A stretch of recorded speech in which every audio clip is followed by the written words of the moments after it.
Happy National Black Cat Day. It is I, the OGGM. And I guess it looks like the review copies of Spelljammer are out because we've got 4 reviews so far, at least that I've seen in the last 2 hours. So I guess it's out. It's August, which means, and we know they've got something planned for December, so I don't think we're going to see anything from Wizards of the Coast next month. We might see something in October. Whether it'll be I don't know. We've got a thing coming up where they're going to tell us what they have planned, but it seems to be mostly Magic focused. So we'll see. Anyway, Spelljammer's out. Yay! Cautiously excited about this, simply because I think Spelljammer is the perfect setting for the 5th edition that Wizards of the Coast thinks we want. Now, did they do it right? Or did they ruin it like they did Radiant Citadel? Because as you notice, Radiant Citadel's sales are bombing, and nobody's talking about it anymore. So whatever it was Radiant Citadel was supposed to be, it failed. So moving on to Spelljammer, Elves in Space. Okay, so the number one complaint, of course, is it's not my Spelljammer. It's not the Spelljammer I played back in the old days. This is a Saturday morning cartoon, ridiculous Spelljammers with space hamsters and space elves and space hippos and space squids. I don't know what Spelljammer these guys played.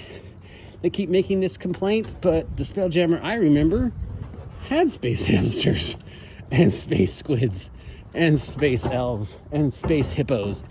It was a Saturday morning cartoon. So let's just brush that one out of the way, because we know we're going to hear that one a lot. It's not my Spelljammer. So yeah, moving on to the reviews. The reviews are weird. They're very mixed. A lot of them are sort of like what's the word? Backwards compliments. You know, like you read them and you first are like, oh, that's a compliment, but then you deeper reading it, you're like, wait, no. That's actually an insult formed in the phrase of a compliment. You know, like me saying, oh, well, that was very smart of you. When I really mean was, gee, anybody could have figured that out, you know.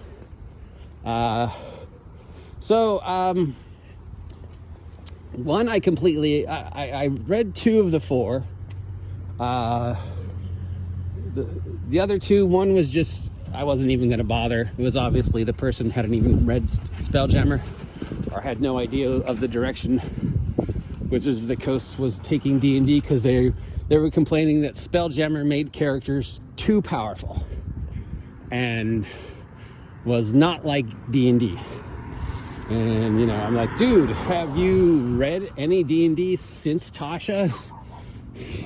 The power curve has jumped significantly and is only going to continue to jump based upon the direction it looks like Wizards of the Coast is taking D&D next year and, of course, 2024.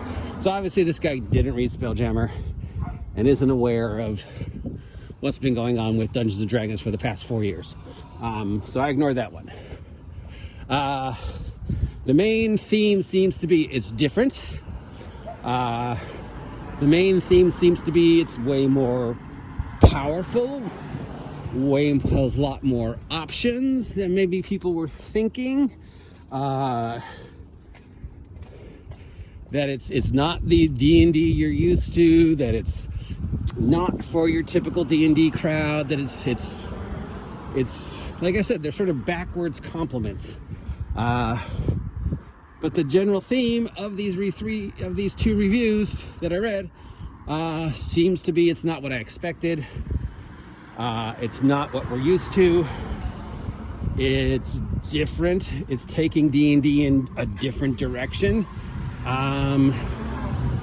And, you know, then there's some stuff about like the mechanics and like the luck, bad luck mechanic and some other stuff. And that, you know, it seems to be sort of confused over whether this is a space military game because of the Spelljammer Academy, or a space exploration game, or just D&D in space where the dungeons are replaced by planets.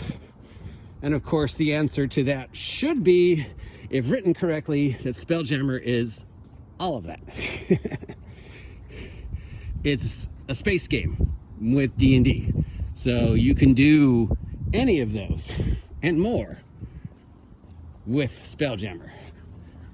Because really, you know, at its core, all Spelljammer does is say, here's a bunch of places you can go, and here's how you get there. And since there's an infinite number of places you could potentially go in a universe via these Spelljammers, then there's a unlimited amount of stories you could tell. If you want to tell space military, that should be in there. If you want to tell space exploration, that should be in there. If you want to tell space ship battles, that should be in there. If you just want Spelljammer to be, get on the spaceship, land on the planet's basically a dungeon, you do your damage, and then you leave the planet, that should be in there too. So it feels like from the 2 reviews I read, and these are still early, remember that, that it's kind of all over the place.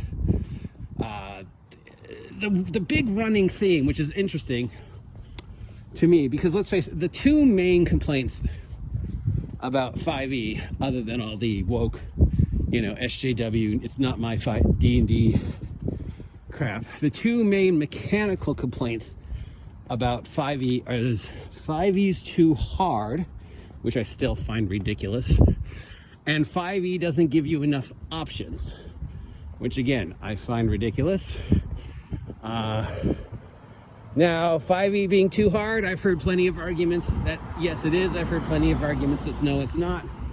I don't think it's hard, and I'm dyslexic, so, but other people do find it hard. But as for the D&D doesn't offer you enough of options, these are obviously people who have been, you know, not aware of all the changes to D&D post Tasha's Book of Everything and Xanthers and all the other books that have allowed entering all these new options. And the direction where they're taking D&D is lots of more options for character builds and skill trees and feat trees, and it's starting to feel a lot more like GURPS, or a lot more like the direction Paizo took Pathfinder 2nd edition, which I don't know if that's a good idea or not yet. I guess we'll find out in a year and a half. But just it seems like Spelljammer 2022 is taking stuff we've already seen from Tasha's and Xanthers and the other books, and just taking it the next logical step and using space as the overlay. So people who are going into it expecting it to be like anything they've seen before are just kind of confused. They're finding some good things, they're finding some bad things. There's, you know, some honest, actual complaint issues with it. There's a lot of just, I'm not really sure what I'm looking at. So that's sort of interesting.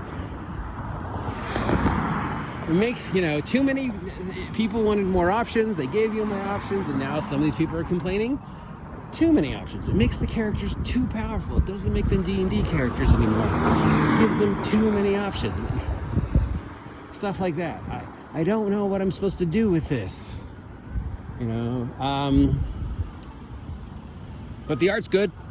I guess nobody has complained about the art. I've seen nothing about inclusivity or any of the other things that we were all up in arms in about Radiant Citadel, so I guess they did that. But I suppose in a space game where you can be anything, I want my character to be a gelatinous cube. Oh yeah, that's out there somewhere. It's hard to not be inclusive. So yeah, I know none of those yet, but I'm sure it'll come up. So yeah, I don't know. It'll be interesting to continue to see the reviews. It'll be interesting to see what direction they're taking it, how people react to it, how it plays. I'd like to see some Let's Plays.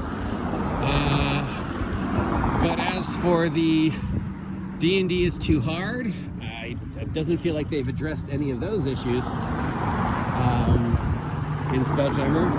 D&D doesn't have enough options. Oh yeah, they've definitely addressed that in Spelljammer. If you're wanting a preview of the direction it looks like the game's going in 2024, Spelljammer seems to be it. So for me, this Spelljammer, as I originally said, is the cornerstone that I think Wizards of the Coast should spiral everything off from, especially since Radiant Citadel seems to have been a failure. You know, just the idea of, well, here you can be anything, you can have anything in the game or not have it in the game, and the explanation is spaceships. And any story we want to tell, or any adventure we want to write, we can write and have it be non-canonically canon because spaceships. And as long as there's an infinite amount of worlds to go to, that the Spelljammers can go to, then there's an infinite amount of possibilities of stories and adventures we can run. So no matter what kind of Spelljammer you want to run, it's there. So join me as we continue to explore the new old world of Spelljammer with space hamsters. See ya!